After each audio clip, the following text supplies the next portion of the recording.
I'd say I'm all eyes, but I'm vision impaired, so I'll do my best. Sean. Eggy. Do you think guilt is only useful in a fully civilized society? No. Eggy? And do you think guilt is especially relevant when organized religion appears? I believe, Eggy, that guilt would actually be for a non-civilized society. And the reason for that is guilt would be the means by which that society held itself together and prevented people from doing things. If you did something that you felt guilty for that would, like, internally hurt you, it'd probably be something you wouldn't do, right?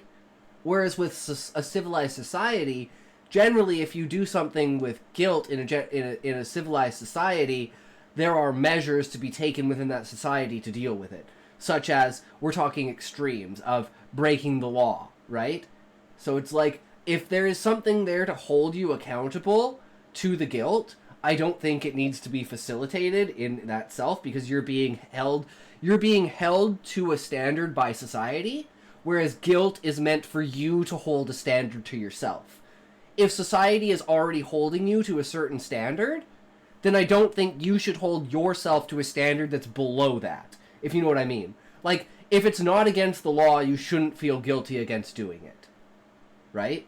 Whereas I'm like, I feel guilty promoting my channel and promoting my stories and, like, just in general talking to people about it, because I don't want to feel like I'm like, oh, hey, I'm only here to talk to you about going to my channel, and if you know, as soon as I'm done talking about my channel, I disappear. So I'll lurk for like 2 or 3 hours, and I'll usually like use leading questions during that time till somebody says, oh, you're a streamer? And I'll be like, yeah, I'm a streamer. And be like, oh, I'll go follow you. It's like, I find that way, way better of a marketing tool than just going into random streams and being like, hey, I'm a streamer, how are you?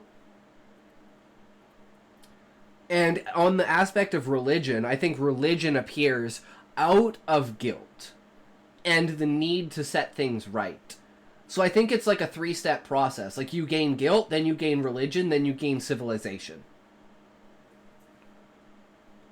Depends on the guilt you're talking about. Personal guilt, the feeling, doesn't require a civilization. Legal guilt is determined by the society. Exactly, Sean. That's why you have to scale them in different ways, right? Religion is no different than government. Either one can be corrupted. And either one holds you in a societal bond towards what that guilt is. But I think religion has a much less rigid structure than a law system, right? But true, both have the potential and are completely corrupt. By their own nature, they are corrupt.